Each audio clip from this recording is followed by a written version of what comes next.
Hey everybody, it's Bubz. Welcome to another Ask Bubz video. Now today's Ask Bubz video is going to be the beauty edition, so I'm going to be answering your skincare questions. The very first question is, Dear Bubz, how can I minimize my large pores? Large pores is very much decided on your genetics, so chances are if you're born with large pores like myself, then chances are you're gonna have large pores for the rest of your life. But don't be discouraged because there are other factors that contribute to making your pores look bigger than they naturally should be. For example, when the oil in your skin, the sebum, gets mixed with dead skin cells, what happens is it could create a clogging in your pore. And when your pore is so clogged with all that gunk, it could actually stretch your pore. And this is a clean pore, okay? And when it's stretched with all that gunk, your pore ends up looking a lot bigger than it should be, and this is very, very common. So a very effective way to treat this problem is just to use a cleanser with a very small percentage of salicylic acid, and this will really help to clean out your pores. Now, the salicylic acid is going to exfoliate the skin and unclog your pores. So do this every night and you will see results soon enough. So this would give longer term benefits. Sometimes people like to use a clay mask, and again it works like a magnet by drawing out the impurities, by dragging out the sluggish skin cells and the sebum. The next question is, how can you prevent oily skin? My oily skin happens for a whole combination of factors. It could be genetics, it could be the climate, your stress leading to your hormones, your diet. Now I am someone with pretty oily skin, and it could be a pretty bummer because oily skin really is a main cause of acne. And just like acne, you can't cure acne, you can only control it. Make sure you cleanse your skin twice a day, maybe 3 times maximum, no more than that. When you over cleanse the skin, it can become overly dry, and then your skin will try to produce more sebum to overcome the dryness, making your skin even more oilier. Even with a lot of people with oily skin, they like to use products that really dry out your skin, and you really don't want to do that because oily skin is technically just skin that's dry on the inside. So I still stick by using a gentle cleanser. And even though people who don't moisturize because they think my skin is oily enough, I don't need to slap on even more moisture because it's going to make things worse.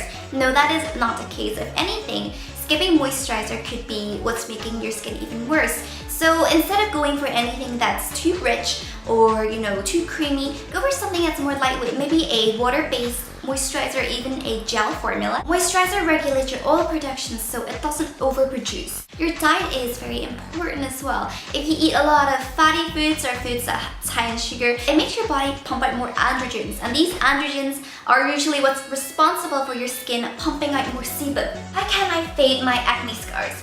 Now, in general, with most skin discolorations, they do fade over time. However, it's different for everybody because everybody's body is different.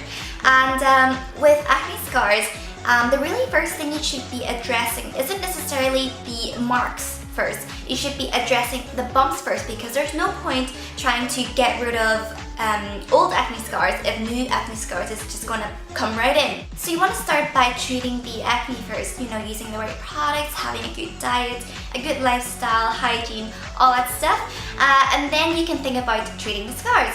Now for the scars, exfoliating the skin can actually break up scar tissue, so that could help. Another thing I find very, very helpful is just to cut down on your intake of salt or anything that's got too much sodium, MSG, or soy sauce, because they tend to darken the marks on your skin. And remember to drink loads of water to flush out the toxins. Of course, there are a lot of pretty effective home remedies for scars, and in my experience, I find apple cider vinegar pretty helpful, and using natural yogurt can really help to lighten the marks as well. However, if your scar is indented into the skin and it's relatively deep, then you might need to visit your dermatologist for advanced treatment. Benzoyl peroxide or salicylic acid, which is better for acne?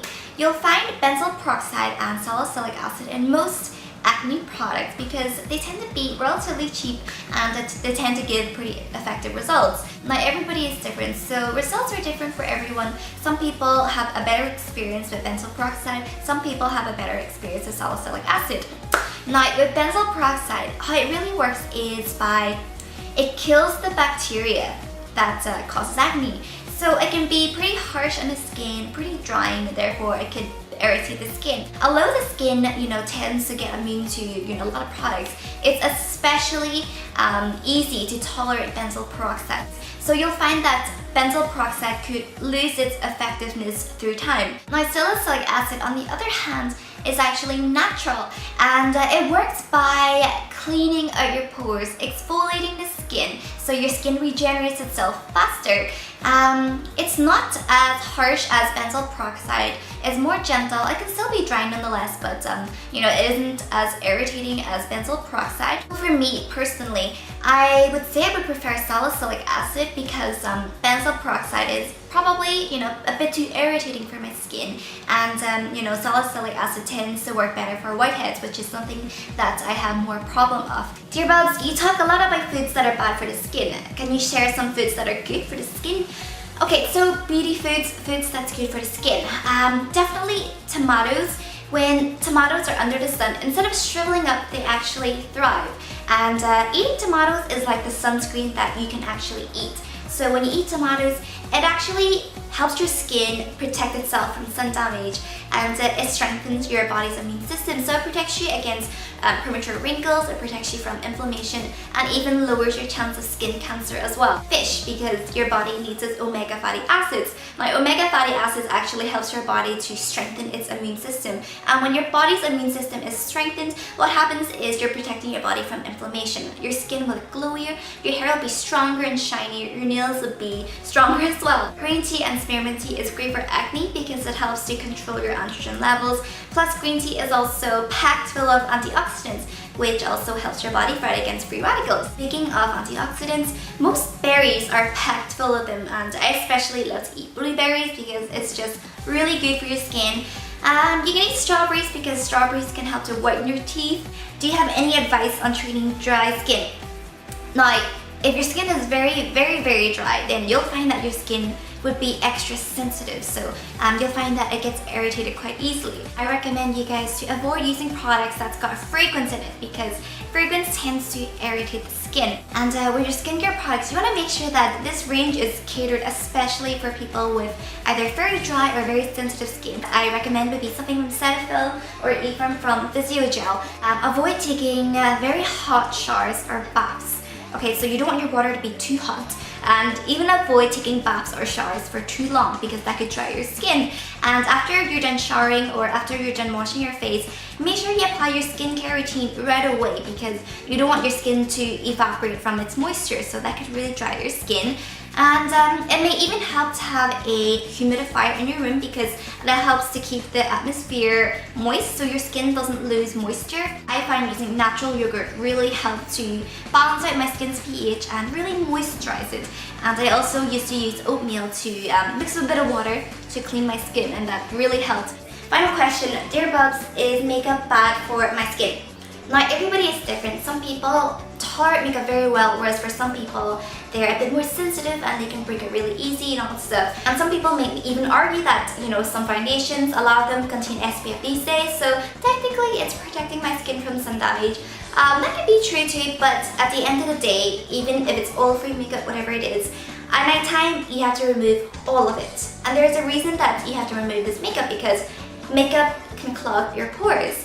And your skin is happiest when it's not covered or suffocated in makeup, even if it's a little makeup. Anybody can agree that their skin improves the most on days when they're wearing 0 or less makeup. I probably put on foundation once a week, once or twice max. And that's because I want my skin to breathe. I want it to be able to regenerate itself. But again, obviously it's up to you guys. What's very important is 2 things: use the right products and you're hygienic. Okay, so use clean tools when you're applying your makeup, and make sure you clean your face thoroughly every night to make sure everything's off so your skin can breathe at nighttime. So those were your skincare related questions, and I hope you guys find the answers helpful. Now, because the next Ask Bubz video is going to be answering your makeup related questions, please feel free to ask your makeup related questions below. And again, I'll be picking out the most commonly asked questions and questions that are thumbed up the most. Thank you guys so much for watching. I hope you guys have a fabulous week. Mwah! Take care, everyone.